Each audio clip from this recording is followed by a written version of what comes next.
안녕하세요. 해폭사 노범석입니다. 자, 지금부터 여러분들이 보셨던 스파르타 모의고사 11회, 12회, 자 13회 중에 여러분들이 조금 많이 틀렸던 문제를 위주로 해서 자 연속으로 자 해설 강의 시작하도록 하겠습니다. 자, 일단 첫 번째 11회인데요. 자, 여러분들 공부하시다가 뭐 문제가 되시거나 궁금한 거 생기시면 저희 카페 주소 지난주에도 한번 말씀드렸는데 자 여기다가 글 올리시면 됩니다. 자, 그러면 11회로 바로 들어가겠습니다. 자, 11회 일단 평균 68점 정도 나왔으니까 문제가 그렇게 많이 어려웠던 것 같지는 않습니다. 그래서 여러분들 근데 몇 개 틀린 문제가 있고 그 다음에 또 정답률 8%짜리 그래서 아주 그 심한 함정이 있었던 문제가 있는 것 같은데요. 자, 그래 많이 틀렸던 문제 위주로 말씀을 드리겠습니다. 자, 일단 첫 번째 1번인데요. 여러분 이건 통일 과정 관련된 건데 지난주에도 뭐 이 문제를 하나 풀었던 것 같은데 여러분 이제 이 문제 조금 틀리셨는데 사실 이 문제는 그렇게 많이 어렵지 않습니다. 그래서 이번에 체크를 하시고 다음번에는 꼭 맞추셔야 됩니다. 자, 하나씩 해볼게요. 자, 1번 72년 7.3남북공동성명에서 남한과 북한은 자 자주 평화 민족 대단결. 이건 지난주 해설 강의에서도 말씀을 드렸던 것 같습니다. 자, 그래서 무조건 맞는 거죠. 그죠? 자, 그다음 2번. 자, 1980년 북한에서 제안한 고려 민주연방공화국안.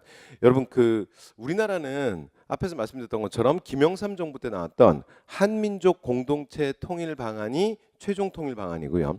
그다음에 이제 북한 같은 경우에는 1980년대 사실은 이들이 제안했던 고려 민주연방 공화국안 이게 사실은 최종안입니다. 자, 그래서 자 한국과 두 체제 통일을 완성된 것으로 보고 있다. 맞는 말이죠. 그렇죠? 그래서 북한이랑 우리의 통일의 사실은 가장 차이는 뭐냐면 우리는 한민족 한국가 한 체제 한 정부예요. 그게 이제 완전한 통일이고 그다음에 이제 북한 같은 경우에 어떻게 되냐면 한민족 그러니까 한민족 한국가 그다음에 두 체제 두 정부입니다. 그래서 말 그대로 완전한 통일은 아니고요. 북한 애들이 얘기하는 건 연방제 통일 방안이야. 연방. 되셨죠? 그러니까 유나이티드의 개념이에요. 됐죠? 네. 그래서 사실은 북한이 가장 두려워하는 게 남한에게 흡수 통합돼 버리는 거지. 그래서 자, 북한은 정부와 체제는 각각 유지하고 그다음에 국가라는 틀만 사실 하나로 만드는 이런 통일 방안을 낸 게 자, 우리의 통일 방안과 가장 큰 차이입니다. 자, 그래서 맞는 말이에요. 자, 3번 갑니다. 자, 82년 남한의 자 민족화 민주통일 방안에서는 자 민족 통일 협의체 구성을 제안했다. 근데 여러분 이게 3번 선지가 우리가 이제 통일 방안에서 보통 이제 정리하는 것 중에 이제 좀 상대적으로 좀 낯설죠. 그래서 이런 거는 그냥 한번 눈도장 찍으시면 될 것 같고요. 그다음에 제가 이 문제를 그렇게 어렵다라고 말씀드리지 않은 이유는 뭐냐면 여러분 4번 선지가 너무 명확하게 틀렸어요. 그죠? 그래서 보시면 91년 남북기본합의서 체결 이후에 유엔 아니지. 그래서 자 얘는 어떻게 되냐면 뭐가 먼저예요? 유엔 동시가입이 먼저지. 그래서 유엔 동시가입이 9월이고요. 그 다음에 남북기본합의서가 12월이고 여러분 이 순서 정확하게 기억하셔야 돼요. 됐죠? 그리고 그 다음에 남북기본합의서 바로 다음이 뭐냐면 한반도 비핵화 선언이야. 그러니까 요 세 개가 연달아 일어나는 거예요. 한반도 비핵화 선언까지. 여기까지 됐죠? 자, 그래서 한반도 자 비핵화 선언. 됐죠? 요까지 자 요 세 개가 연달아 세 개가 쪼름이 나오는 거야. 그 맨 처음이 91년에 연속으로 일어나는 거예요. 자, 유엔 동시가입이고 그다음에 남북기본합의서고 그다음에 한반도 비핵화 선언이고. 그래서 요 순서 91년 자 순서 한번 확인해 주시면 될 것 같고요. 그래서 틀렸죠. 그래서 선후 관계가 틀렸잖아요. 그러니까 자, 틀린 건 몇 번이다? 4번이 틀렸습니다. 됐죠? 네, 그래서 체결 이전이지 이전. 자, 그래서 정답 4번이었고요. 자, 그다음 갑니다. 자, 근데 여러분 요걸 많이 고르셨네요. 오답에서. 그래서 거의 뭐 정답에 준하는데 여러분 이 말 맞는 말이에요. 됐죠? 그래서 한민족, 한국가 그다음에 북한이 말하는 건 두 체제, 두 정부입니다. 자, 이렇게 해서 1번 문제 다 했고요. 자, 그다음 갑니다. 자, 8번 문제인데 여러분 얘를 되게 많이 틀렸는데 근데 제가 볼 때는 뭐 좀 틀릴 만한 것 같고요. 그다음에 특히 리을 선지가 여러분 이제 많이 거슬렸을 것 같아요. 제가 그러니까 이제 여러분이 왜 많이 틀렸을까 뭐 이렇게 생각했는데 자, 가볼게요. 자, 내가 죽은 뒤에 10일이 되면 불교식으로 화장을 하고 여러분 불교식 화장을 해서 그 다음에 했던 이제 국왕으로 유명한 게 누구냐면 문무왕이잖아요. 문무왕. 그러니까 여기서 사실은 답이 나와야 되는데 근데 사실 이렇게 쉬운 문제는 아닙니다. 쉬운 문제는 아니야. 그다음에 이제 내가 죽은 후에 호국 대룡이 되어 불법으로 숭재. 자, 불법을 숭상하고 나라를 수호하려고 한다. 됐죠? 그래서 자, 김유신과 그다음에 문무왕이 사실은 뭐 이 나라를 지켜주겠다, 용이 돼서 지켜주겠다라는 이제 뭐 그 얘기와 관련된 뭐 그거죠. 그래서 자 여기서 이제 이 인물, 이 국왕은 누구예요? 이 국왕은 문무왕이야. 문무왕 됐죠? 자 신문왕의 아들. 자 일단 기억 볼게요. 진골 출신의 처단. 그러니까 여러분 이게 기억 선지도 보통 일반적이진 않죠. 그러니까 보통은 그냥 진골 출신의 첫 번째 왕이다 이렇게 하는데 자 이 문제를 보면 처왕의 아들이래요. 됐죠? 그러니까 이거 이제 읽을 때 꼼꼼히 읽어줬어야지. 그래서 자 신문왕을 얘기하는 게 아니라 아들이니까 문무왕이잖아, 그렇죠? 네, 그래서 일단 기억이 맞는 말이고요. 자 그다음에 고구려를 멸망시켰다, 맞죠? 그래서 문무왕 때 668년에 고구려 멸망하잖아, 그죠? 자 그다음 디귿 백제를 멸망시켰다. 여러분 이거 조심해야 돼. 그 제가 수업 시간에 사실 이제 많이 말씀을 드리는데 뭐 저랑 수업을 같이 안 하신 분도 많이 계시니까 한 번만 얘기하면 여러분 김춘추의 꿈은요 삼국 통일이 아니에요. 그래서 김춘추의 꿈은 사실은 대야성에서 자신이 이제 춘추가 뭐 가장 사랑하는 그 첫째 딸의 그 백제 의자왕에 의해서 그러니까 이제 성충에 의해서 사실 아주 비참하게 죽임을 당하잖아. 그러면서 춘추는 원래는 여러분 제가 한량이라 그랬잖아요. 그런데 완전히 김춘추가 크레이지 모드로 전환되는 거야. 그래서 뭐 고구려도 날아가고 당나라도 날아가고 그래서 어떻게든 백제를 멸망시키기 위해서 여러 가지 외교 활동을 하게 되잖아요. 그래서 김춘추의 꿈은 백제 멸망이에요. 백제 멸망. 그래서 무열왕은 어디까지 하는 거야? 백제 멸망까지 하는 거야. 그래서 우리가 뭐 이런 연도로 외울 필요는 없지만 그냥 제가 스토리로 기억해 주세요. 이러면서 말씀을 드렸죠. 그래서 백제 멸망이 661년이고요. 그다음에 김춘추가 언제 죽냐면 김춘추는 자신의 꿈을 이루고 죽는 사람이야. 그래서 백제를 멸망시키고 661년에 무열왕이 죽습니다. 그리고 나면 그의 아들 문무왕이 왕위에 오르는 거야. 자, 그러니까 디귿은 고르시면 안 됩니다. 됐죠? 네, 그래서 기억 니은이 맞고요. 디귿은 틀렸고. 그다음에 이제 리을 가볼게요. 자, 불법으로 막기 위해서 가문사를 창궐하기 시작했다니까 여러분 이제 이 부분이 많이 거슬렸을 텐데 제가 수업 시간에 가문사라는 사찰과 그다음에 가문사지 3층 석탑과 관련된 얘기를 제가 수업 시간에 좀 해드리잖아요. 그래서 이 가문사는 은덕에 감사하는 탑이야. 이제 아니 은덕에 감사하는 사찰이야. 그래서 이름이 가문사인데 그래서 이 가문사는 언제 완공되는 거예요? 신문왕 때 완공되는 거야. 그러니까 가문사지 3층 석탑도 신문왕 때고 그다음 이 가문사가 완공될 때 신문왕이 꿈에 용을 만나서 용과 토킹 어바웃을 하잖아. 그래서 이제 신문왕이 얻게 되는 게 만파식적이라고 하는 모든 문제를 다 잠잠히 할 수 있는 필이잖아. 그래서 이 만파식적 설화도 이거랑 좀 연결된 얘기죠. 그래서 이 만파식적 설화는 뭘 보여주냐면 사실은 신문왕 때 얼마나 왕권이 안정적이고 그 다음에 왕권이 강했느냐 뭐 이제 이런 걸 보여주는 거지, 그렇죠? 그 다음에 신라도 안정적이고 됐죠? 그런데 문제는 그건 왕공이고요. 그 다음에 창건을 시작한 거야. 이건 좀 이제 디테일한 내용이지. 그래서 제가 볼 때는 이게 좀 어려웠을 것 같은데 창건을 시작한 건 문무왕이에요. 됐죠? 그래서 처음에 기본적으로 털을 잡고 그 다음에 뭐 사찰을 만들자 이렇게 이제 목적으로 그 문무왕이 좀 시작을 했다가 그 다음에 이제 실제로 이제 진행을 이제 본격적인 공사를 하고 완공하는 건 누구냐면 사실은 신문왕이 되는 거야. 그러니까 문제는 시작이니까 이걸 문무왕 때로 봐주셔야 돼요. 여기까지 됐죠. 이거 좀 디테일하지, 그렇지? 그래서 그냥 그렇구나 하고 그냥 보시면 될 것 같아요. 우리가 주요 사찰들의 왕공예랑 그다음에 창건시장 뭐 이런 걸 어떻게 다 외웁니까? 그러니까 이렇게 문제를 보면서 그렇구나 하고 그냥 한번 봐주시면 될 것 같아요. 자, 그래서 리을이 맞는 말이고요. 자, 그다음 민족융합정책으로 서당과 소경을 추가로 설치했다. 여러분 이건 맞죠? 그래서 여러분 이제 문무왕 때부터 본격적으로 서당, 소경 이런 것들이 만들어지잖아요. 그죠? 자, 그다음에 최종적으로는 이게 신문왕 때 완성되는 거지. 그죠? 자, 그래서 미음도 맞는 말입니다. 자, 그래서 정답은 4개예요. 4개. 됐죠? 그래서 이게 지금 경찰직 문제처럼 1개, 2개, 3개, 4개 뭐 이렇게 나왔으니까 또 그것 때문에도 기본적으로 또 여러분 좀 어렵게 왜냐면 선지에 대한 조합이 안 나오기 때문에 여러분 조금 어렵게 느끼셨을 것 같아요. 정답 4번이었고요. 그다음에 제가 오답을 보니까 전 이것 때문에 사실은 3번이 제일 많지 않을까 했는데 보니까 여러분 2개를 많이 고르셨더라고요.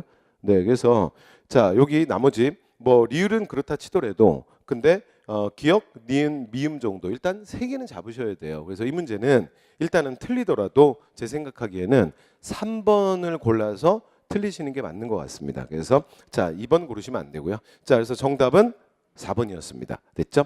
자 그다음으로 갈게요. 자 그다음은 저희 다음 단체와 관련된 문제인데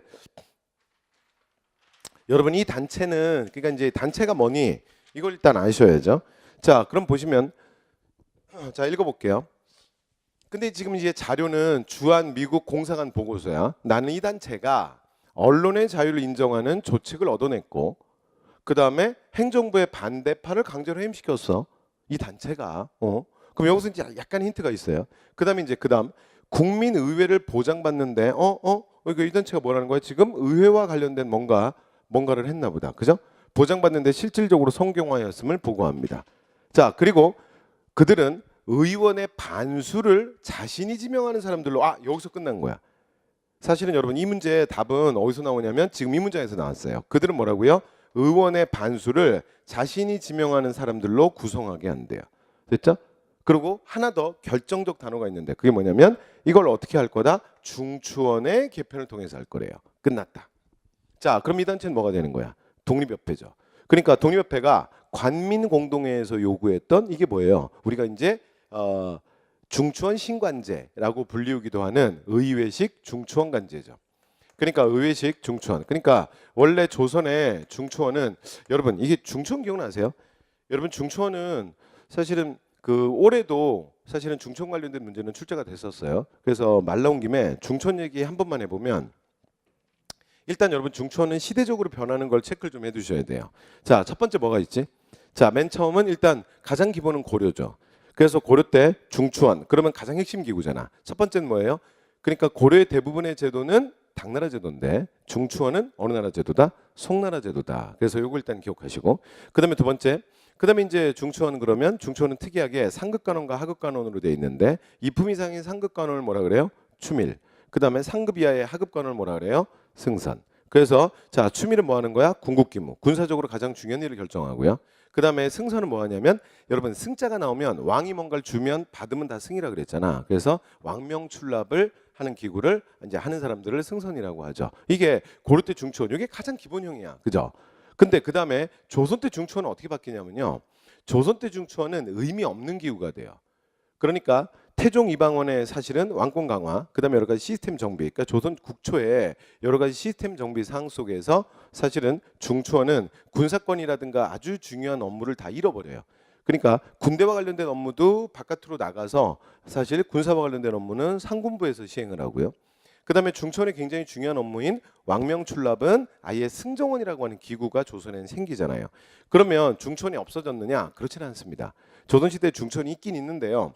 우리가 특별히 배우진 않죠. 왜 그러냐면 좀 의미가 없는 허수아비 기구야. 그래서 조선 때는 중추원이 어떻게 됐냐면 조선의 그 종친이나 왕족들 있잖아요. 그들에게 뭔가 좀 명예직으로 이렇게 관직을 줄 때 중추원의 관원으로 줬어요. 근데 이제 조선시대는 왕족들이 정치에 참여하지 못하도록 철저하게 막았기 때문에 어디까지나 그냥 명예직 그러니까 명예직으로 주는 좀 그 의미 없는 기구죠. 그런데 이런 기구를 지금 이제 구한말 독립협회가 뭐라 그랬냐면 이 기구를 서양의 의회식으로 바꾸자. 그러면서 이걸 관민공동회에서 제안했던 거죠. 이걸 우리가 뭐라 그러냐면 의회식 중추원관제라 그래요. 그죠?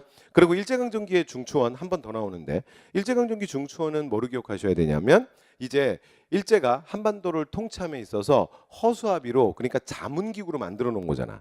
그래서 뭐 조선을 통치하는데 뭐 조선 여러분들의 의견을 듣겠습니다. 그런 다음에 친일파들로 이렇게 중추원 그래서 뭐 이 이제 별로 크게 의미가 없는 자문기관으로서 만들어 놓은 게 일제강점기 중추원이죠. 자 이렇게 해서 중추원의 변화 단계 제가 고려, 조선, 그다음에 구한말 그리고 마지막 일제강점기까지 말씀을 드렸고요.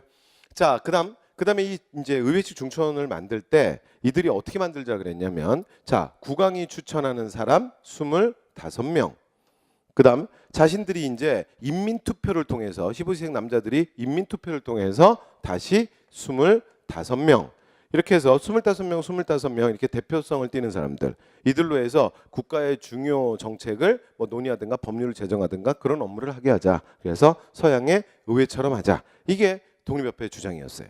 그래서 생각해 보면 여러분 그 서양에 우리가 상원의원, 하원의원이라고 얘기하잖아. 그 상원의원이 사실은 이런 개념이잖아.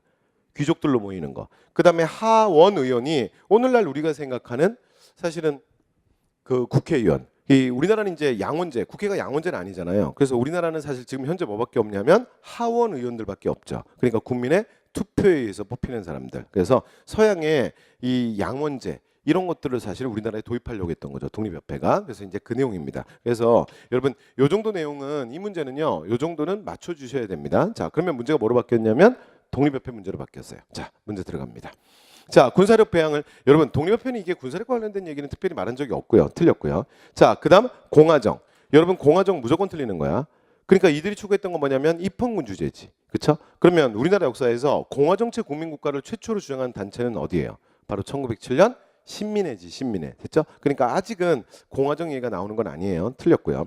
그다음에 항무지기간 요건 그러면 뭐라고 말해야 돼? 이건 부안회잖아. 부안회. 됐죠? 자, 그래서 자, 정답은 러시아 저령도조차 요구를 막았다. 그래서 이제 만민공동회 개최해서 그래서 정답은 4번이죠. 됐죠? 네. 자, 이렇게 해서 11회차 가장 여러분이 많이 틀렸던 자, 네 문제를 이제 저희 다시 한번 정리했고요. 자, 그다음 12회차로 들어가겠습니다. 12회차입니다. 자, 12회차는요. 평균이 70이 넘네요. 그러면 여러분 이 정도 사실은 나왔다는 건 문제 이렇게 많이 어렵진 않았다는 거예요. 됐죠? 그래서 여러분들이 많이 틀린 문제 위주로 해서 또 말씀을 드리도록 하겠습니다. 자, 가볼게요. 첫 번째. 자, 가에서 다까지 자, 불상에 대한 설명인데 이거 이제 2번 문제인데 자, 정답률 50% 미만이거든요. 그래서 이제 이 문제 한번 보시죠. 자, 얘는 일단은 가장 기본이 뭐냐면 이 문화재 사진이 나왔을 때 여러분 보시고 얘가 일단 뭔지를 아셔야 되잖아요. 그래서 제가 여러분이 볼 때는 요거 조금 틀리신 분들은 이유가 사실은 문화단원에서 그냥 출제된 게 이유인 것 같아요. 자, 해볼게요. 첫 번째는 뭐냐면 지금 보시는 가는 논산에 가면 있는 관촉사 석조미륵보살 입상이죠. 그렇죠? 그래서 얘가 이제 첫 번째 가고요. 그다음에 나는 이 삼국시대에 많이 만들어졌던 그러니까 그 금동 미륵보살 반가사유상. 그렇죠? 우리가 그냥 미륵보살 반가상이라고 불리우는. 그렇죠? 그다음에 다는 뭐 이건 뭐 한국인들이면 다 알죠. 석굴암 본尊물이지. 자, 그래서 이제 가나다 나왔습니다. 자, 가볼게요. 자, 1번 가. 자, 가는 조화와 균형의 미가 돋보인다. 자, 틀렸지. 여러분 제가 수업 시간에 이것도 말씀드리는데 그 석조미륵보살 입상은 거의 뭐 황금 비율이야. 황금 비율. 그래서 여러분 이거 막상 가서 보면 이거 대빵크다 그랬잖아. 이거 대빵크다니까. 그래서 얘가 높이가요 8m입니다. 8m. 완전 커요. 근데 그 지금 모자 보이세요? 모자? 그래서 모자에서부터 턱까지만 얘가 4m예요. 4m. 야, 진짜 완전 황금 비율이지. 여러분 친구 중에 키가 180인데 턱까지 90cm 정도 오는 친구 있어요. 그래서 완전 황금 비율이잖아. 근데 신라는 완벽한 비례미, 균형미. 그래서 그 사실은 여러 가지 뭐 수학적 지식 이런 것들이 상당한 수준이었다라고 보여지는데 이미 통일신라에. 근데 이건 고려 초잖아요. 근데 고려 초에 왜 이렇게 망가졌니? 근데 이게 망가진 게 아니라 나름 지방 호족들의 자신감의 표현이라고 그랬죠. 그래서 관촉사 석조미륵보살 입상은 자, 조형미, 그다음에 균형미 이런 게 좀 깨져 있는 게 특징이에요. 그리고 이 관촉사 석조미륵보살 입상은 여러분 하나 기억하셔야 되는 게 뭐냐면 요거 시간을 좀 기억하셔야 돼요. 이게 언제 분위기냐면 고려 초 분위기예요. 그래서 대형 석불 그다음에 대형 철불 뭐 이런 것들이 막 만들어지는 시기지. 그죠? 그래서 시기랑도 함께 연결시켜서 좀 봐주시면 될 것 같고요. 자, 그러니까 1번은 완전 틀린 거야. 됐죠? 자, 그다음에 2번 갑니다. 자, 나는 나에서 묘사한 존재에 대한 신앙은 자, 표현이 좀 어색하긴 한데 어쨌건 나에서 말하는 그러니까 뭐예요? 자, 존재라는 거니까 뭘 얘기하는 거야? 이제 부처님 얘기하는 거죠. 그렇죠? 그래서 자, 이 신앙의 대상. 이 신앙의 대상이 뭐예요? 미륵보살이죠. 근데 미륵보살은 우리가 뭐라고 불러? 미래불이라고 그러잖아. 여러분, 그 불교는 이제 뭐 기독교처럼 이렇게 유일신교가 아니잖아. 그래서 부처님이 대빵 많은 건 아시죠? 근데 그 중에 일단 가장 기본 셋은 기억하셔야 돼요. 제가 한번 써볼까요? 자, 첫 번째는 뭐냐면 현세불. 그러니까 현세에서 가장 큰 부처. 현세에서 가장 큰 부처가 누구냐면 석가열애불이잖아. 그렇죠? 그러니까 이제 일단은 기본은 석가열애불. 됐죠? 이게 현세불 중에 가장 큰 부처님이야. 됐죠?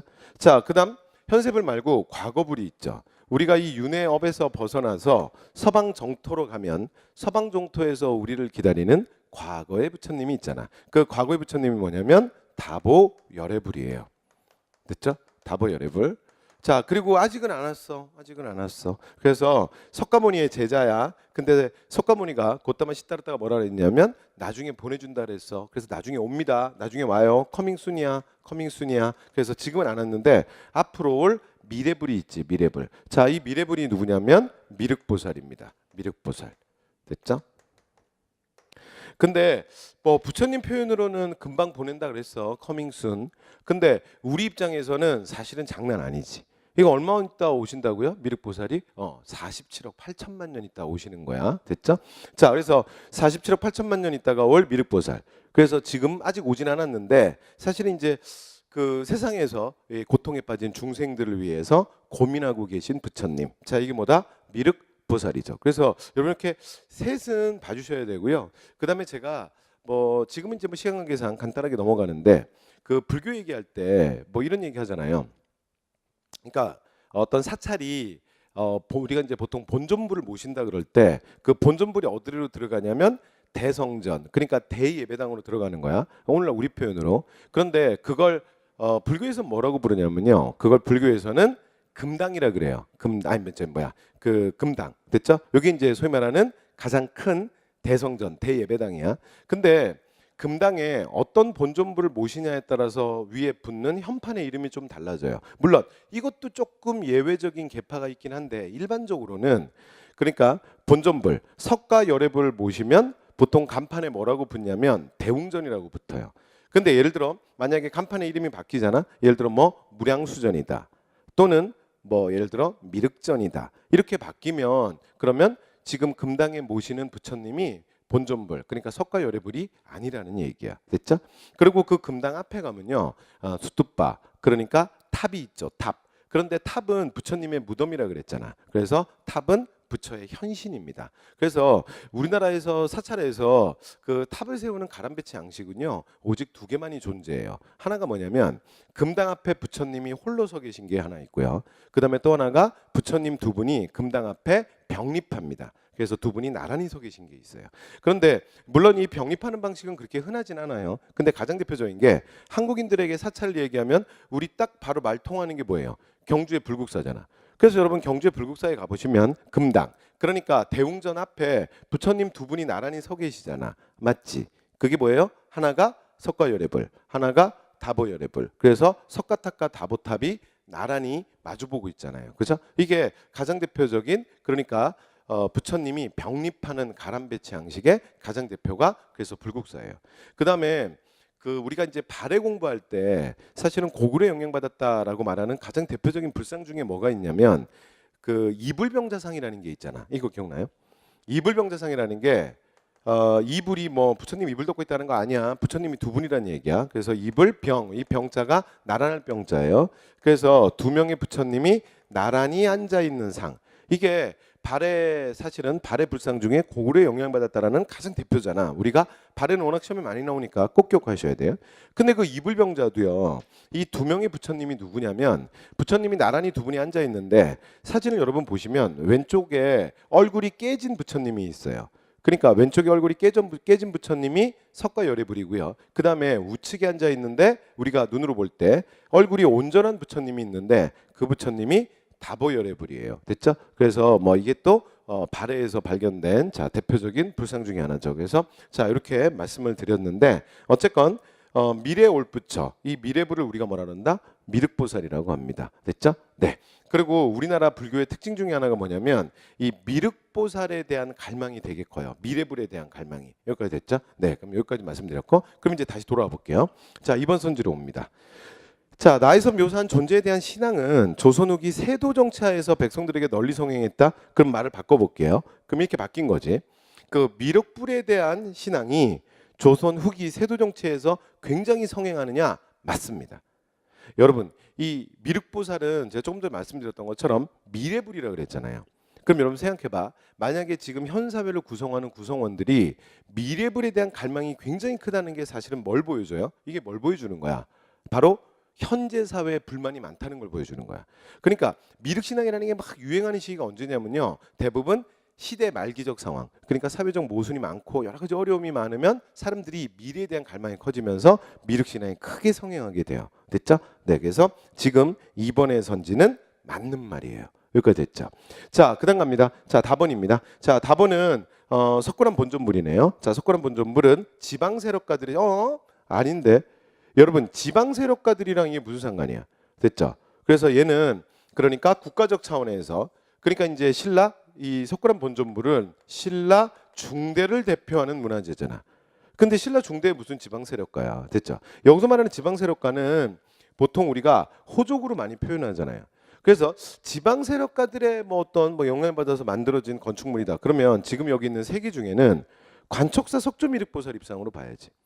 그러니까 신라 때 중앙의 귀족들이 좋아하는 완벽한 비례미를 보여주는 균형미를 보여주는 이런 불상들, 이런 예를 들어 예술품들이 많이 만들어졌다면 이제 고려라는 나라는 사실은 지방 호족들에 의해서 세워진 나라잖아.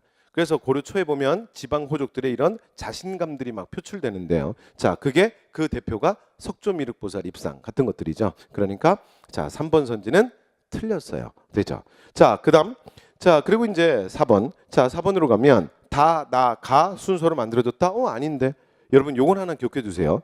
자, 미륵보살 방가사유상은요. 특징이 뭐냐면 이건 주로 삼국시대에 많이 만들어졌어요. 됐죠? 그러니까 일단 현재 남아 있는 건 대부분 다 삼국시대 작품들이고요. 이 미륵보살 방가사유상은 삼국이 다 만들었습니다. 근데 여러분 지금 보시는 지금 이 사진 있죠? 이게 가장 유명한 삼상관을 쓴 미륵보살 방가사유상이야. 그래서 특징이 뭐냐면 지금 이게 사진으로 잘 안 보이는데 여러분 이제 교재에는 다 이거 사진 있죠. 그래서 속세를 해탈한 듯한 초탈한 듯한 미소. 그 다음에 가느다란 허리. 그래서 뭐 허리도 뭐 보면 완전 건들죠. 됐죠? 그래서 자 이런 것들이 특징이죠. 그래서 이제 국보 78호 가장 유명하고요. 그 다음에 어느 나라인지 정확하게 모르셔도 돼요. 그 국보 78호 여러분들이 이게 제일 많이 보신 건데 지금 보시는 미륵보살 방가사유상은 예전에는 백제설이 유력했는데요. 최근 학계 분위기는 사실은 신라설로 많이 이제 기울어져 있어요. 자 그런데 자 어쨌건 자 삼국시대 삼국이 다 만들었다 이 정도만 기억하시면 될 것 같아요. 자 그리고 그 다음에 통일신라 중대를 대표하는 게 석굴암 본전물이고 자, 그다음에 고려초를 대표하는 게 조금 아까 말씀드렸던 석조 미륵보살 입상이라고 그랬잖아. 그러니까 순서가 아니잖아, 이게. 그렇죠? 그러니까 나 그다음에 다 가가 돼야지. 여기까지 됐죠? 그래서 틀렸습니다. 자, 그래서 정답은 2번이었습니다. 자, 이렇게 해서 자, 2번 문제 다 풀었고요. 자, 그다음 3번 갈게요. 자, 3번은 여러분 이제 뭐 이 문제는요 다른 게 아니라 지금 보시는 이 표현들이 조금 약간 낯선 표현들이 있고 그래서 여러분들이 조금 틀리신 것 같습니다. 자 한번 해볼게요. 일단 여러분 주어진 자료가 뭔지는 아시겠죠? 걔 지금 국왕이 여러 가지 국정쇄신에 대한 의견을 올리도록 해라. 그때는 어떤 신하가 태조에서부터 경종까지 다섯 임금에 대해서 이제 기타 등등 관련된 거와 그다음에 국정에 관한 여러 조목을 올리겠습니다. 여러분 이건 일단 여기서 뭔지는 무조건 아셔야 돼요. 그러니까 여기서 틀리는 거 일단 빼놓고 요 정도에서는 정확해야 돼. 됐죠? 그래서 일단 태조에서부터 정종이면 몇 대 국왕이야? 하나, 둘, 셋, 넷, 다섯. 됐죠? 그래서 이걸 우리가 뭐라 그러냐면 오조 정적평이라 그러죠. 그렇죠? 그래서 오조 정적평을 올리고 이게 과니까 그다음에 국정쇄신에 관한 여러 조목. 이 뒤에 건 뭐가 되는 거야? 그러니까 최승로의 시무 28조가 되는 거죠. 그래서 5조 정적평과 시무 28조. 근데 이제 문제가 뭐라고 걸렸냐면 자 여러 조목. 그러니까 시무 28조에 대한 문제를 물어보는 거예요. 자 갑니다. 여러분 시무 28조는요. 그 먼저 출제율만 좀 말씀드리면 제가 수업 시간에도 많이 얘기하는데 여러분 이거 7급이 정말 너무 좋아하는 주제라 그랬죠. 그러니까 7급은 시무 28조는 현재 고려사 열전 최승로 편에 전하는데 이 실제로 오늘날 전하는 건 22개 항목밖에 없습니다. 근데 22개 항목을 정말 7급들은 정말 꼼꼼히 보셔야 돼요. 7급은 정말 시무 18조 너무 좋아해. 진짜 너무 좋아해. 됐죠? 그다음에 워낙 7급이 많이 내다 보니까 9급 쪽으로도 불똥이 튄다 그랬잖아. 그럼 해볼게요. 자 일단 1번 거마와 의복의 제도는 우리 풍속대로 하십시오. 여러분 이 표현이 거슬렸죠. 예, 이거 제가 볼 때는 거슬렸을 것 같은데 그런데 1번이 맞는 말이에요. 됐죠. 그런데 이게 원문을 보면 사실 이게 여러분들이 왜 이게 틀릴 수밖에 없냐면 이게 사실 원문이에요. 그런데 보통 우리가 원문을 얘기 안 합니다. 원문을 얘기 안 하고 보통은 여러분들 교재에 있는 것들이 대부분 다 완전 원문이 아니라 살짝 번역을 해서 보통 들어가는 경우가 많거든요. 그래서 거마와 의복, 그냥 거마는 그 마차 얘기하는 거고, 그다음에 의복은 그냥 우리 입는 옷. 이해됐죠? 자, 그래서 제도는 우리 풍속대로 하십시오. 이게 실제 여러분 대부분 소음서에는 뭐라고 돼 있냐면 얘를 그냥 이렇게 나와요. 그러니까 여러 가지 풍속은 우리의 풍속, 그러니까 우리의 살아가는 모습이지. 풍속은 구차하게 중국 것을 따르지 말고 우리의 풍속을 그냥 유지해라. 자, 이제 요 내용이 나오거든요.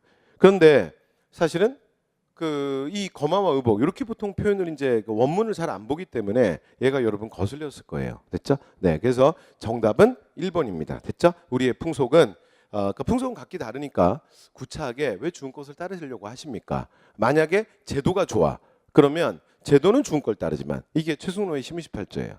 특히 이 문제는 여러분 조금 더 어렵게 느낀 게 조금 공부를 하셨더라도 이 의복과 관련된 거, 의복 말고요. 최승로의 심의심팔조에 보면 뭐가 나오냐면 관복에 대한 얘기가 나와요. 관복. 그러니까 제도와 관복은 사실은 중국 제도, 그 다음에 신라 제도를 해서 특히 이제 그 관복, 관리들의 복색을 얘기하는 거예요. 그 유니폼의 색깔. 그러니까 관품에 따라서 입궁했을 때 입는 옷 있잖아요. 공식, 그러니까 관복. 그래서 그 관복은 사실은 중국이나 신라 제도를 따라서 사실 이제 그 위계 질서가 있어야 되지 않냐, 요 대목이 있거든요. 그러니까 그것 때문에 여러분이 이게 좀 헷갈렸을 거야. 됐죠? 네, 그래서 말씀드렸고요.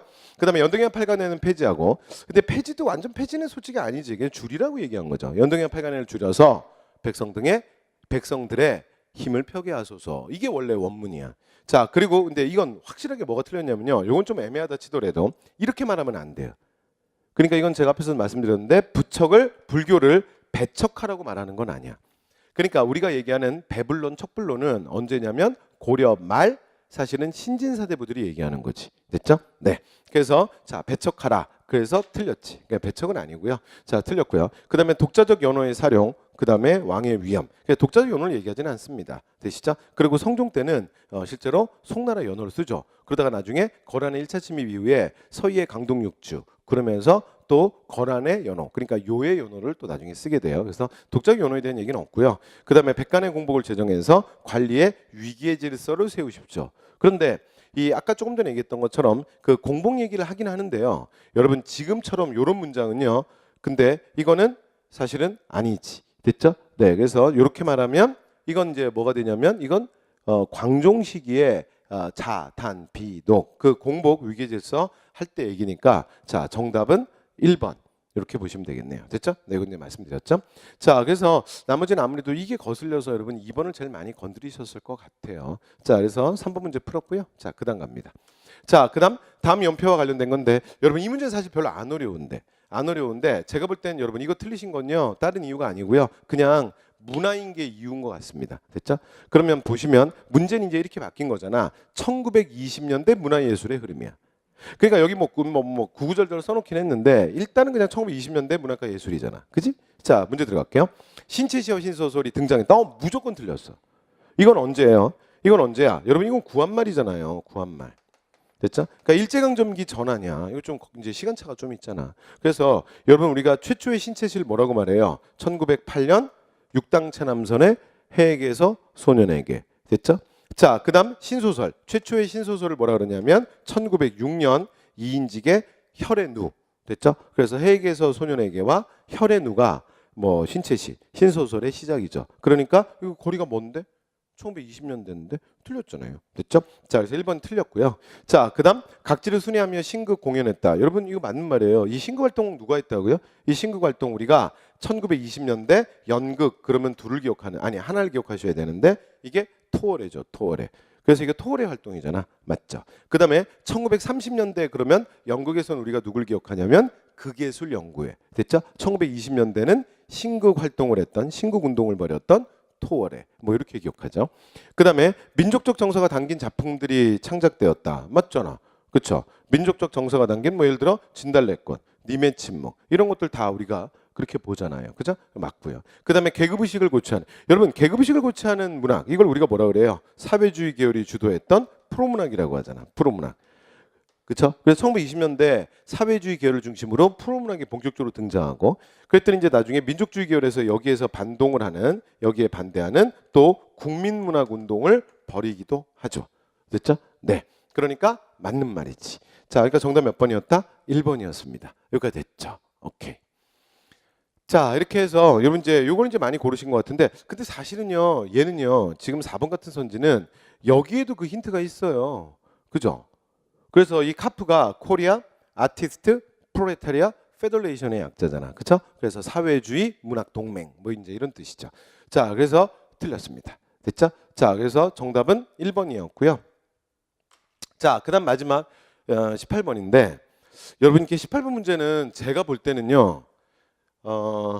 여러분 이게 정답률이 많이 떨어졌는데 제가 볼 때는 문제 자체가 좀 문제가 있는 것 같아요. 문제 자체가. 그래서 제가 보니까 좀 문제가 있는 문제가 오늘 제가 해설할 것 중에 한 두 문제 정도 있거든요. 근데 그 중에 이제 하나입니다. 그러니까 여러분들이 이게 틀리셨던 게 이게 뭐 크게 많이 어렵지 않죠. 봐봐요. 자, 임시위원단에 그러니까 유엔 임시위원단의 감시 아래 인구비례에 의한 자 총선거 실시해라. 이게 뭐야? 이게 47년 11월 유엔 총회잖아. 그렇죠? 그러니까 41년 11월 유엔 총회. 여기가 됐죠. 그럼 뭐 얘는 문제 없고요. 자, 그다음 임시정부를 구성할 목적으로 위원회를 설치한다. 그 위원회는 조선민주주의 인민재정당 및 사회단체와 협의하기로 한다. 그래서 이제 얘가 지금 문제의 의도는 이거예요. 그럼 이게 뭐냐? 바로 1차 미소공의와 결국 2차 미소공의가 아니냐? 뭐 이제 이 얘기야. 이게 문제의 의도야. 됐죠? 자, 그다음 신탁 통치를 배격하는 그다음에 국민운동을 전개하는 거. 이건 이제 45년 12월 모스크바 삼상회의가 이제 회의에 대한 전문이 동아일보가 이걸 먼저 게재를 하잖아요. 근데 동아일보가 이걸 좀 악의적으로 오버한다 그랬죠. 그래서 실제 내용 모든 걸 감추고 그냥 뭐만 꺼내놓냐면 신탁 통치. 그리고 신탁 통치는 소련이 주장했다. 그냥 요것만 딱 꺼내놓은 거잖아. 그러니까 이제 전 국민적으로 어떻게 하냐면 신탁 통치 반대 운동이 막 일어나게 되죠. 그러니까 신탁 통치 반대 운동이니까 그러니까 모스크바 삼상회의 이후잖아요. 그래서 45년 말부터 시작해서 46년 특히 초반에 막 한참 신탁 통치 반대 운동하던 그 얘기 아니야. 그죠? 그다음에 유엔 소총회. 그럼 유엔 소총회 이게 제일 무조건 마지막이잖아요. 그죠? 그래서 얘는 48년 2월 아니야. 됐죠? 그러니까 이제 순서는 어떻게 되는 거냐면 가, 다, 나, 라 이렇게 되는 거지. 근데 이게 문제가 뭐냐면 문제는 이거죠.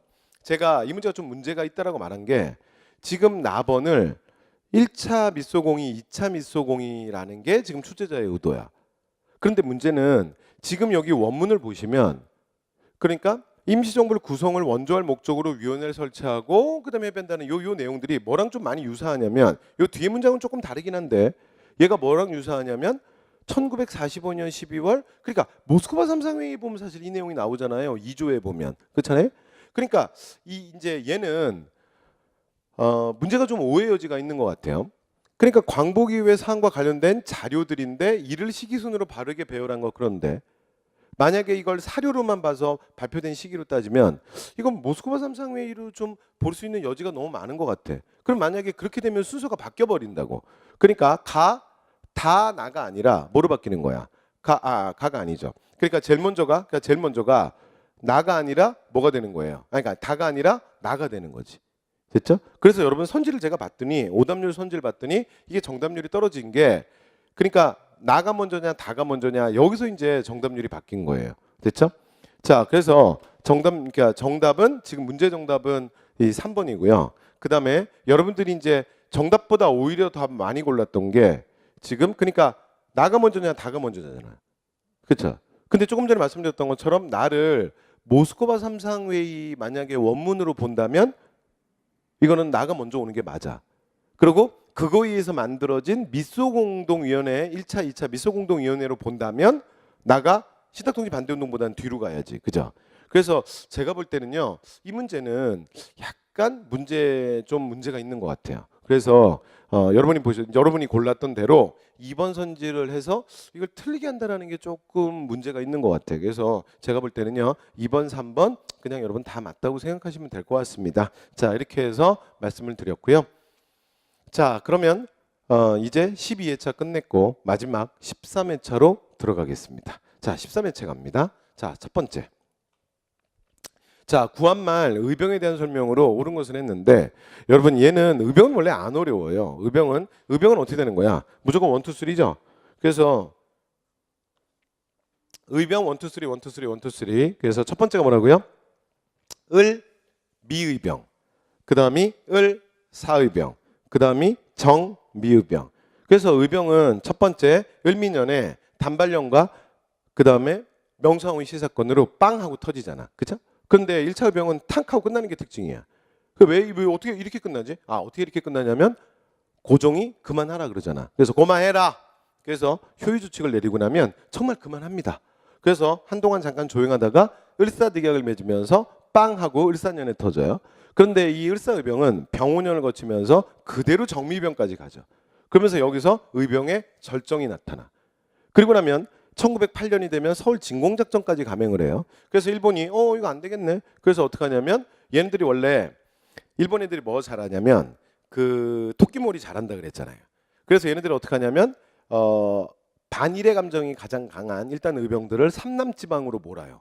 그리고 원래 예전부터 동학 때부터 반일 감정이 가장 강한 동네가 전라도, 호남이거든요. 그래서 최종적으로 어떻게 하냐면 전라도, 호남 쪽으로 몬 다음에 호남을 초토화시켜. 이걸 뭐라 그러냐면 1909년 남한대토벌이라 그러죠. 자, 이렇게 남한대토벌이 일어나면 의병들이 더 이상 못 견뎌요. 그래서 세가 약화되다가 나중에 결국 어떻게 된다? 국외로 나가게 됩니다. 됐죠? 그래서 국외로 나가서 자, 뭐로 이어진다? 자, 독립군의 활동으로 이어진다. 됐죠? 이렇게 되는 거지. 그래서 자, 1차 의병, 2차 의병, 3차 의병. 1차, 2차, 3차. 이렇게 되는 거죠. 됐죠? 네. 그런데 이 1차 의병, 그 다음에 2차 의병, 3차 의병을 기억하실 때는 일단 가장 기본은 의병이 일어난 이유, 그 다음에 두 번째는 그 의병의 특징, 그리고 세 번째는 시험에 나올 때 주로 사료나 이렇게 자료로 제시될 때 주요 의병장들이 나온다 그랬잖아요. 그래서 의병장, 사람 이름은 그 의병을 맞추기 위해서 기억하셔야 돼요. 여기까지 됐죠? 그래서 자, 의병 1, 2, 3, 1, 2, 3. 제일 중요한 건 뭐다? 3차 의병. 특히 3차 의병은 여러분 연도까지 기억하셔야 돼요. 정확하게 1907년이 뭐라고요? 정미병이 일어나고 그 다음에 13도 창의군, 13도 창의군이 12월이거든요. 여기까지가 7, 그 다음에 서울진공작전이 8, 그 다음에 남한대토벌이 9야. 이해됐죠? 그래서 정미병은 7, 8, 9. 자, 문제 들어와 볼게요. 자, 1909년에 자, 남한대토벌 작전 맞아요? 맞아요. 1909년에 남한대토벌이라고 그랬잖아. 자, 뒷문장 볼까? 자, 일제는 영남지방 아닌데. 여러분, 남한대토벌 작전의 마지막 타깃이 돼서 초토화시켰던 곳은 어디라고요? 영남이 아니라 호남이야. 전라도야, 전라도. 됐죠? 틀렸어요. 자, 2번 갑니다. 자, 유인석의 13도 창의군은 국권 강탈을 반대해서 서울 진공을 위한 연합작전 아닌데요. 여러분 13도 창의군의 총대장은 유인석이 아니라 물론 유인석도 의병 총대장으로서 굉장히 중요한 의미가 있어요. 근데 13도 창의군 총대장은 유인석이 아니라 이인영이잖아. 됐죠? 그리고 특히 유인석은 서울진공 작전에 대해서 되게 좀 부정적인 입장이었던 사람이에요. 그래서 이인영, 허위 이런 사람들을 중심으로 해서 서울진공 작전이 이루어지잖아요. 그렇죠? 근데 그 와중에 총대장 이인영은 그 전날 부친상을 당해서 자기 혼자 집에 가버리잖아. 그렇죠? 네, 그래서 뭐 이인영은 얘기하면 할 게 뭐 욕밖에 없는 사람이야. 근데 어쨌든 간에 그래서 유인석은 틀린 표현이죠. 그래서 2번 틀렸습니다. 자, 3번 갈게요. 자, 단발령에 반발해서 최익현이 의병을 일으켜 아닌데. 여러분, 우리가 최익현을 뭐라 그러죠? 최익현은 무슨 의병이야? 을사의병이잖아. 을사의병. 응? 을사의병장 아니야. 대표적인 신돌성과 함께. 그쵸? 여러분, 을사의병은 단발령에 대한 반발이 아니잖아. 을사의병은 뭐에 대한 반발이야? 을사족에 대한 반발이죠. 그래서 틀렸어요. 그래서 여러분 이제 이선지를 고르는 건 조심하셔야 돼요. 최익현이 근데 단발령에 반발은 하죠. 그러면서 내 목은 자를 수 있을지언정 머리는 못 자른다. 이런 얘기를 하긴 하는데요. 근데 이때 의병을 일으키진 않아요. 됐죠? 그래서 틀린 문장이죠. 자, 그래서 3번 틀렸고요. 자, 그다음에 4번 을사조약에 반대한 신돌석은 강원도 경상도 접경에서 활약을 했던 평민 출신 의병장이다. 여러분 이거 아무 문제 없잖아. 그렇죠? 맞는 말이잖아요. 그렇죠? 정답 몇 번? 4번입니다. 되죠? 그리고 특히 이 을사병장 중에 자, 신돌석이 가장 대표죠. 왜냐하면 평민층으로 본격적으로 확산됐음을 보여주고 그 다음에 당시에 목에 걸린 현상금의 금액도 가장 크다 그랬어. 그래서 일명 태백산 호랑이로 불리기도 했죠. 자, 그래서 정답은 4번이었습니다. 됐죠? 그래서 이 문제는요 약간씩 단어를 가지고 중간에 함정들을 파놨어요. 이제 여기에 여러분들 조금 순진하게 걸리신 분들이 있는 것 같아요. 그래서 정답 4번이었습니다. 자, 그다음 문장 갈게요. 자, 그다음 가식에 있었던 사실로 옳은 것은 했는데 여러분 이 문제는 사실 이제 무슨 문제냐면 삼국 통일 과정과 관련된 문제지. 삼국 통일 과정. 그죠? 자, 그런데 밑에 선지를 보면 여러분들이 조금 더 디테일하게 봐야 될 부분들이 있어서 그래서 여러분들 조금 실수가 있으셨던 것 같아요. 자, 가볼게요. 자, 백제는 하면서 어쩌고 했는데 결정 다 있다. 자, 뭐라고요? 5개 도독부를 만들었대요. 여러분 도호부 도독부라는 게 뭐야? 당나라의 지방행정구역이잖아. 그렇죠? 그러니까 지금 뭐라고요? 어떻게 만들었다고요? 백제 땅에다가 5개의 도독부를 만들었으니까 지금 상황이 어떻게 되는 거야? 660년에 백제가 멸망했나 보다. 그죠? 그런데 어이없는 건 뭐냐면 원래 신라와 그 다음에 당나라의 미략은 뭐였냐면 대동강을 기준으로 해서 대동강의 이북은 누가 갖는다? 당. 대동강의 이남은 누가 갖는다? 신라. 이게 원래 당나라와 신라의 미략이었잖아. 그런데 백제가 멸망하고 고구려가 멸망하고 이런 과정 속에서 사실은 당나라가 한반도 전체에 대한 야욕을 드러내잖아요. 그죠? 그래서 660년 뭐라고요? 다시 한번 정리하면 백제 멸망. 여기까지 됐지. 그죠? 그런데 이 백제 멸망하고 나면 어이없게도 그러니까 이게 대동강 이남이니까 백제 땅에는 원래 당나라가 관여할 문제가 아니잖아. 그런데 당나라가 어떻게 하냐면 웅진도독부, 만도독부, 동명도독부, 금년도독부, 덕안도독부 해서 5개 도독부를 만들어요. 그래서 여기가 신라가 엄청 반발한다고. 그래서 나중에는 이 4개의 도독부는 철수를 시켜요. 그런데 결정적인 게 뭐냐면 웅진도독부는 마지막까지 철수 안 해요. 됐죠? 그러니까 마지막에 이제 신라가 몰아내는 거지. 됐죠? 그리고 더 끝내주는 건 663년에는 이게 신라 입장에서 진짜 어이없죠. 663년에는 신라 땅 그러니까 경주 금성에다가 계림 도독부까지 만들게 돼요. 야 진짜 어이없지. 그러니까 여기 경주 땅에다가 이걸 얘네들의 지방행정구역을 왜 만들어? 그럼 신라도 어떻게 좀 해보겠다는 거 아니야. 그렇죠? 그래서 나중에 여기에 대해서도 신라인들이 강력하게 반발을 해요. 자, 그다음 밑에 문제 볼까요? 자, 고구려는 어쩌고저쩌고 했는데 자, 평양의 안동도부 끝났다. 자, 그럼 평양의 안동도부를 만들었다는 건 무슨 얘기예요? 자, 지금 백제에 이어서 고구려도 멸망을 했다는 얘기야. 그래서 668년 지금 어떤 이유 상황이다? 고구려 멸망 이유 상황이죠. 자, 그럼 문제가 이제 뭐라고 바뀌었냐면 가에 들어갈 내용이니까 그러니까 660년 백제 멸망부터 668년 고구려 멸망. 자, 요 사이에 들어가는 일을 골라라. 이렇게 문제가 나왔네요. 자, 문제 들어갑니다. 자, 당이 경주에 계림도독부를 만들었다. 이건 방금 전에 얘기했죠. 그렇죠? 그래서 663년에 계림도독부 만든다 그랬잖아. 신라 땅이다. 그래서 신라인들이 엄청나게 반발한다 그랬죠. 무조건 맞아요. 자, 두 번째 외수군이 백제 부흥군을 지원하기 위해서 왔던 거. 여러분 요거 하나 기억해 주세요. 이걸 이제 일명 우리가 뭐라 그러냐면 얘를 일명 백강전투라 그러거든요. 그러니까 이 백강전투라는 게 이 백강이 뭐냐면 그 금강이 서해 바다로 나가는 그 마지막 끝자락을 또 특별히 백강이라고 불러요. 그래서 이게 이제 일본의 천무천왕 때인데 그래서 이제 백제의 요청으로 이제 일본 애들이 쪽쪽대고 와요. 근데 얘네들 왜 왔는지 모르겠어. 그러니까 금강에 상륙조차 못했어. 그러니까 그 백강 바로 앞에 그러니까 바로 서해에서 바로 들어가는 입구에 거기서 나당연합군한테 바로 깨져. 그러면서 쪽쪽대고 그냥 바로 돌아가요. 됐죠? 미친놈들이야. 자, 그래서 이렇게 그냥 끝나는 거야. 근데 어쨌건 일본 애들이 도와주러 오긴 왔었어요. 됐죠? 그래서 이게 백강전투를 얘기하는 거니까 자, 요 사이에 들어가는 거 맞네요. 됐죠? 백제 멸망 이유니까. 자, 그다음 성속전투에서 승리한 신라는 여러분 성속전투라는 거는 우리가 이제 보통 자세히 안 하잖아. 그러니까 얘는 조금 가볍게 보시고. 자, 그다음에 신라는 부여를 점령하고 부여. 그러니까 부여라는 게 뭘 얘기하는 거예요? 부여가 바로 백제 마지막 수도였던 사비성을 얘기하는 거지. 그럼 여기서 질문. 백제가 멸망했는데 그럼 사비성을 신라가 차지하기 위해서 그럼 누구랑 싸울 필요가 있나? 있지. 왜 있어요? 바로 사비성을 누가 차지하고 있었어? 원래 약속과 다르게 당나라 놈들이 차지하고 있었어. 됐죠? 그래서 사비성을 탈환하는 건 누구와 싸운 거야? 사비성을 점령했다는 건 당나라를 여기에 있는 당나라를 사실은 격퇴한 거지. 물리친 거지. 됐죠? 그러면서 이 사비성에다가 뭘 설치하냐면 소불이주를 설치해요. 그래서 여러분 소불이주는 바로 671년에 설치되는데요. 이 671년에 설치되는 소불이주의 설치는 두 가지 의미가 있어요.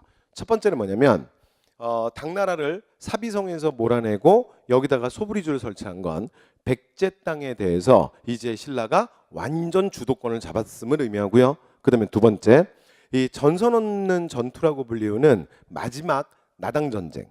그러니까 우리가 사형통일을 말할 때 백제멸망, 고구려 멸망, 그때 사형통일 아니잖아. 그럼 그 다음에 8년 동안 뭘 한다 그랬어요?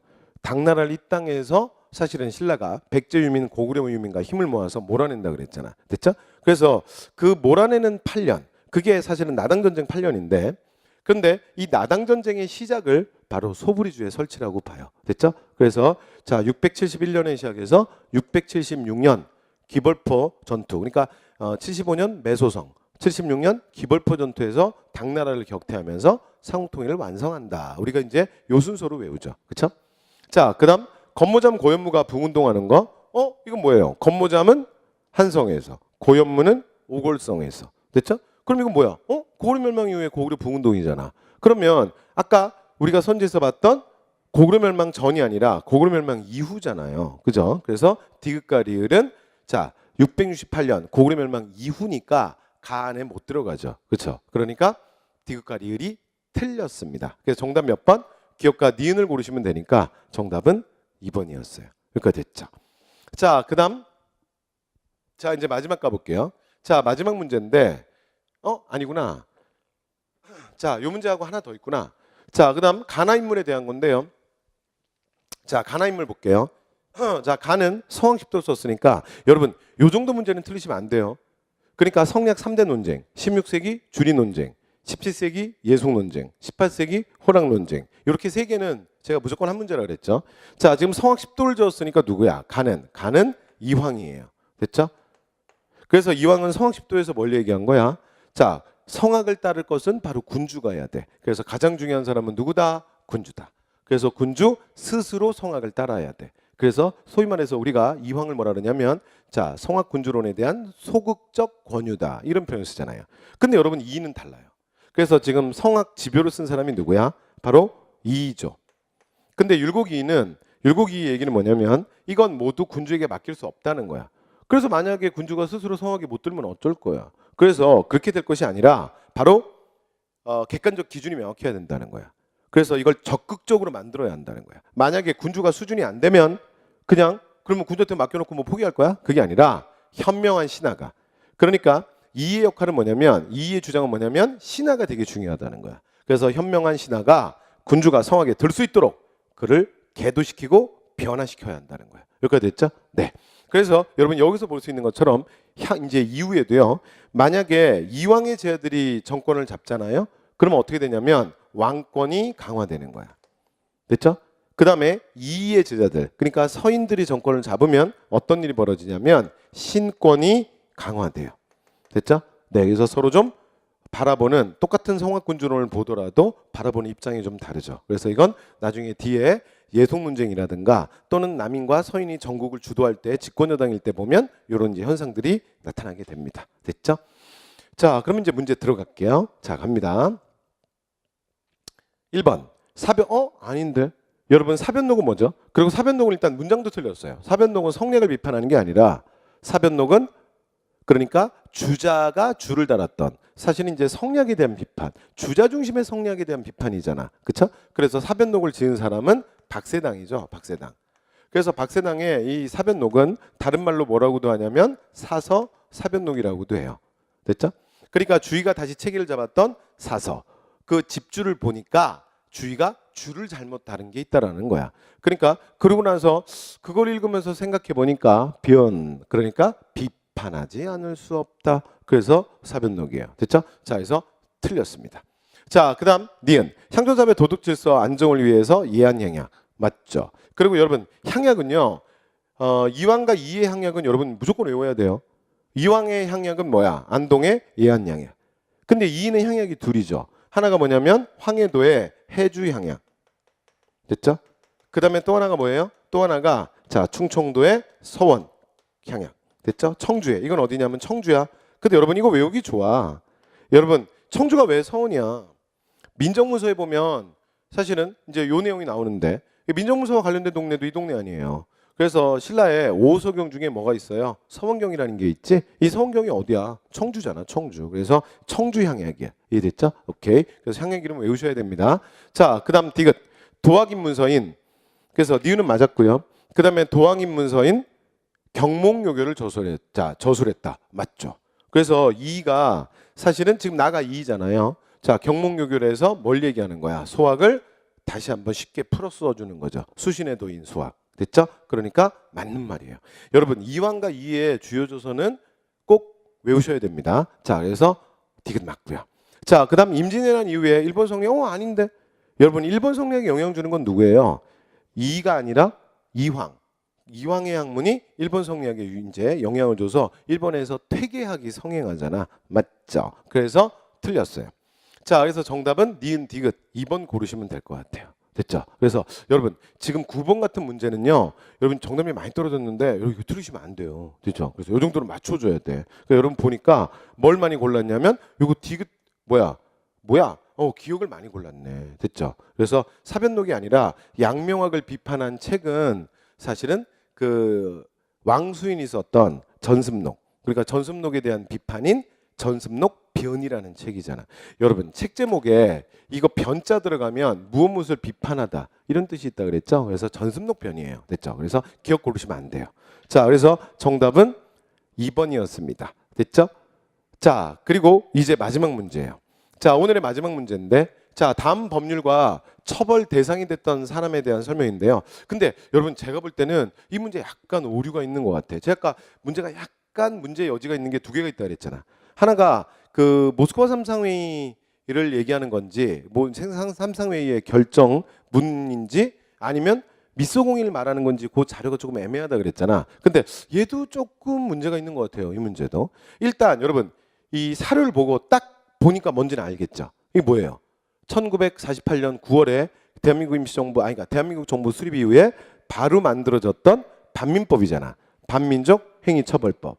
그래서 이거 여기서 말하는 이 대상은 누굴 얘기하는 거야? 친일파. 됐죠? 그래서 친일파 처벌 관련된 법정인데 문제는 한번 가볼게요. 이 법과 관련된 최초의 활동은 남조선 과도입법의원회에서 나타났다. 맞아요. 그래서 이게 자우합작위원회 그리고 이어지는 남조선 과도입법위원회에서 뭐 이런 얘기들이 논의가 또 되죠. 그러니까 1번은 일단 맞다고 봐주시고, 그 다음에 2번 처벌 대상이 된 피고인에 대해서 공소시효가 적용되지 않았던데, 근데 사실 이게 이 선지 좀 오류 있는 것 같은데. 그러니까 제가 볼 땐 이렇게 말하면 안 돼요. 됐죠? 그래서 이건 제가 정정을 좀 해드릴게요. 실제로 처음에 초안에는 공소시효에 대한 게 사실은 좀 논의가 없었는데 나중에 이제 이거 좀 구체적으로 해야 되지 않냐. 그래서 최종판이 나올 때는 공소시효가 사실 3년으로 나와요, 이게. 그런데 이승만 정부가 사실 이제 이 반민법 이제 시행 과정에서 여러 가지 좀 방해를 하잖아. 그래서 나중에 이게 어떻게 되냐면 1년으로 축소가 돼요. 1년으로 축소가 되면서 사실 이게 좀 유야무야 무력화돼 버리지. 그래서 가장 안타까운 부분이 우리가 해방 이후에 친일파를 사실 처단하지 못한 거잖아. 그죠? 네. 그래서 뭐 이 나라가 친일파의 나라 아니냐 뭐 이제 이런 얘기들이 아직도 뭐 이렇게 막 나오는 게 사실 이제 이때 제대로 그 문제를 시행하지 못해서 그래요. 그렇죠? 자, 그다음에 3번 볼게요. 자, 위의 처벌 대상은 중화공업 육성을 위한 부정과 여러분 흥남질소 비료공장은 최근에만 해도 벌써 지금 몇 번 나왔어요. 이건 제가 수업 시간에 많이 얘기했는데 이거 둘 다 뭐야? 일제강점기에 일본이 만든 거잖아. 특히 흥남질소 비료공장은 1927년 이거 연도까지 정확하게 아셔야 돼요. 됐죠? 그래서 한 번만 더. 이 공장은 뭐가 아니다? 1930년대가 아니다. 기억하셔야 돼요. 됐죠? 이게 7급에서 먼저 한번 내고요. 그래서 7급에서 이것도 많이 틀렸거든. 그랬더니 그 다음에 9급 이거 그대로 갖다 땡겨다 썼잖아요. 그래서 9, 7급이 지금 다 나왔었기 때문에 노트장 찍으셔야 돼. 자, 그다음 이승만과 한민당은 이 활동을 반대하였다. 맞죠? 그래서 사실은 이제 이게 그래서 이제 무력화되는 거잖아. 그죠? 자, 그래서 설명으로 틀린 건 자, 지금 3번은 명확하게 틀렸어요. 이거 일제강점기라 그랬잖아. 그쵸? 근데 제가 볼 때는 지금 그 얘네들은 고르시면 안 되고 지금 2번 선지도 제가 보면 선지에 좀 오류가 있는 것 같아요. 그래서 공소시효에 대한 것도 맞는 걸로 봐줘야 될 것 같아. 됐죠? 네, 이렇게 해서 마지막 19번 문제까지 저희 다 풀었습니다. 자, 여러분 이제 문제 이제 시험 보시고 그 다음에 수고 많이 하셨고요. 그 다음에 1월부터가 이제 본격적인 문제풀이반입니다. 그래서 이제 진짜 진검승부야. 그래서 여러분 건강 관리 잘 하시고요. 그 다음 지금 올해가 얼마 안 남았는데 자, 마무리 잘 하십시오. 그런 다음에 자, 계획 잘 세워서 특히 수험의 처음이자 끝은 전부 계획밖에 없습니다. 그래서 여러분 계획 잘 세우시고요. 특히 이제 시험이 목전에 왔기 때문에 지금부터는 여러분 스케줄 관리가 가장 중요합니다. 됐죠? 그래서 건강 관리 잘 하시고 1월 자 문풀반에서 여러분들 정말 원하는 이제 점수화 시키는 그런 달로 해서 여러분 꼭 승리하는 달이 되시기 바랍니다. 자, 이것으로 해설 강의를 마치겠습니다. 수고하셨습니다.